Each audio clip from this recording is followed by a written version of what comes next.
सत्यप्रकाश जी, आपसे मेरा एक सवाल है। और आपने तो ये जो नया वेरिएंट है, जो तुष्टीकरण का डबल क्रॉस है, जिसमें 20 हमारा और 80 में भी बंटवारा, 20 तो आरजेडी आपके साथ ले आएगा, राष्ट्रीय जनता दल ले आएगा, लेकिन 80 में भी काट का समाधान आपने ढूंढ लिया है। और इसके लिए अगर जनता ताली आपके लिए बजाना चाहे तो वो उनकी मर्जी है कि आपने समाधान ढूंढ लिया। आपने रामचरितमानस में भी सवाल खड़ा करवा दिया अपने नेताओं से।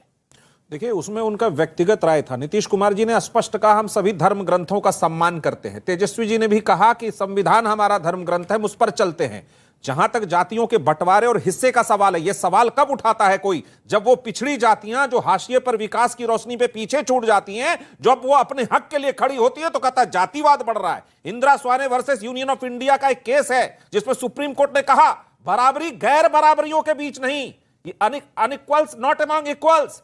ये फैसला दिया तब जाकर के हाशियों पे पड़े समाज को रोशनी मिली। एक मिनट जी, जातियां आप कह रहे हैं, आप कह रहे हैं, आप ही को मौका दे रहा हूं, आप ही को मौका दे रहा हूं। आप कह रहे हैं हाशिए पे जो समाज है उसके लिए ये सब कुछ हो रहा है, यही कह रहे हैं ना आप? अब एक सवाल जी, आपको सच्चर कमेटी की रिपोर्ट आई थी, मुसलमान हाशिए पे नहीं है, वहां पे कोई बंटवारा नहीं है, तो कभी आपने बोला उसमें? बिल्कुल है। कभी बोला तो बताइए। बिल्कुल बोला है, बताइए, कोट करिए, कोट करिए, किसने बोला? कोट करिए। बता रहा हूं, बिहार की सरकार ने अल्पसंख्यक समाज के लिए हमेशा काम करते हुए उनको शिक्षक बनाया, परित्यक्ता महिलाओं को वजीफा दिया और बिना भेदभाव किए सारी लड़कियों को पोशाक साइकिल देकर स्कूल भेजा।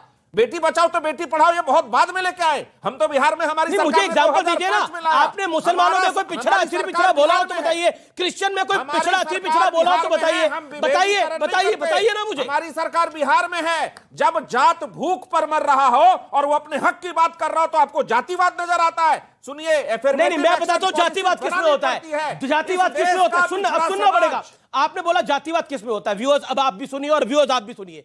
मुस्लिम प्लस यादव जातिवाद होता है। मुस्लिम को ना ये एमवाई समीकरण आरजेडी करती है। उसके बाद भूरा बाल साफ करो, तब कौन सा जातिवाद होता है ये बताना, ये बताना पड़ेगा। ये क्यों बताना पड़ेगा? अब आपका नाटक में आहिंदा बात आएगी तो दूर तक जाएगी। उन्होंने अपने इंटरव्यू में कहा है कि मैंने पूरे जीवन में यह बात नहीं कही। सामाजिक न्याय की लड़ाई होगी, न्याय के साथ विकास होगा।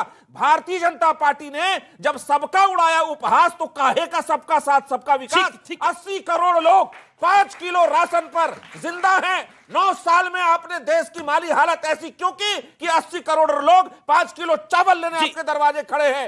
एक मिनट, एक बात और कहना चाहूंगा।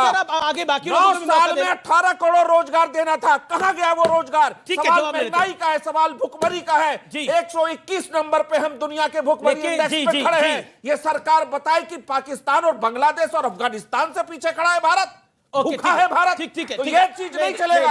आपने सबका साथ तो लिया, अच्छा सर, अब आपने लंबा वक्तव्य दिया। सुधांशु जी, सवाल मेरा है, देखिए, एक हर ट्रायल की एक टेस्टिंग होती है, क्योंकि आप डॉक्टर हैं इसलिए बोल रहा हूं ये बात। हर ट्रायल की एक टेस्टिंग होती है, टेस्टिंग इन्होंने कर ली और टेस्टिंग का रिजल्ट ठीक मिल रहा है। अब बताइए क्या करेंगे आप? 20 तो कहते हैं हमारा है और 80 में कर देंगे बंटवारा, सामाजिक न्याय के नारे के साथ। कोई कुछ बोल भी नहीं सकता। बोलिए, क्या बोलेंगे? फैक्ट्स भी दूंगा, पर उससे पहले मैं बोल दूं, भैया जी भावनाओं में बह के क्या बोल गए अभी आप लोगों के सामने बोले हम पाकिस्तान बांग्लादेश से भी पीछे हैं। हाँ, मैं वही कह रहा हूं। अरे जहां अब देखिए, आपने चढ़ा समझाओ इसे अपने टर्म पे बोलिए, आप अपने टर्म सोचिए। अभी मजा आएगा ना भिड़ो।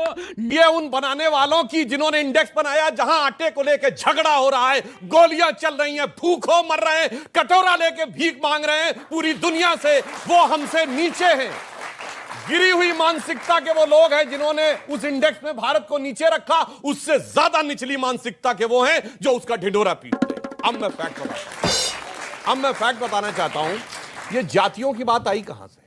आज कहा जाता है कि 6000 समथिंग जातियां हैं हिंदू समाज में। मैं चुनौती से कहता हूं, कोई हिंदू धर्म ग्रंथ दिखाओ इसमें 6000 जातियों के नाम लिखे हो।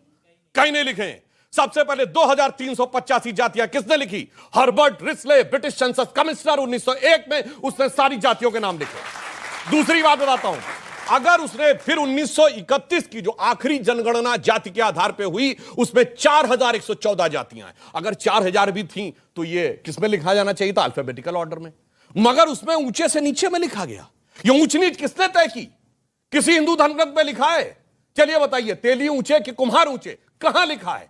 माली ऊंचे कि तेली ऊंचे, कहां लिखा है? ये हर्बर्ट रिस्ले के सेंसस कमीशन में लिखा हुआ है, और जिस आधार पे उसने ऊंचा नीचा तय किया, अब वो दुनिया में वाहियात कह के ठुकराया जा चुका है। जानते क्या आधार था? जिनका माथा ऐसा वो ऊंचे हैं, जिनकी ठुड्डी ऐसी वो ऊंचे हैं, जिनका रंग ऐसा वो ऊंचे हैं, जिनका कंधा ऐसा है, जो पूरी दुनिया में एब्सर्ड कर दिया गया वो। और उसके बाद जब आजादी मिली, सारे नेताओं ने, चाहे कांग्रेस के हो, सोशलिस्ट पार्टी के हो, समाजवादी, जो इन लोगों के साथ लोहिया जी, जनसंघ के, सबने कहा भारत में जाति के आधार पर गणना नहीं होगी, इसलिए 1951 ऑनवर्ड कभी गणना नहीं होगी। यस, दैट्स यही नहीं, अभी और सुनिए। मगर आज बताएं उसके बाद क्या हुआ? उत्तर से दक्षिण तक, उत्तर प्रदेश से लेकर कर्नाटक तक अपना हिस्सा पाने के लिए एक स्ट्रेटजी अडॉप्ट की गई। पहले खड़े हो एक जाति का नाम लेके, 10-12% जो कोई एक जाति बड़ी जाति हो, हर राज्य में कोई एक जाति ऐसी है जो 10-12% है, उसको लेके घनघोर जातिवाद की बात करो। जब वो वोट कंसोलिडेट हो जाए तो हर राज्य में 10% से लेके 20% तक मुस्लिम है, फिर घनघोर सांप्रदायिकता की बात करो। जब 20-25% वोट हो जाएगा तब आप प्लेयर बन जाते हैं, और प्लेयर बनने के बाद आप तो शासन में आ जाते हैं। अब दूसरे को आना है, वो उससे ज्यादा कट्टरता की बात करेगा, वो उससे ज्यादा। अब मैं पूछना चाहता हूं, जो इन्होंने बात कही सामाजिक न्याय की बात, जब लालू प्रसाद यादव जी मुख्यमंत्री बने थे 1990 में, तो वो जाति के प्रतीक नहीं थे, तब कहते थे गरीब गुरबा की सरकार है।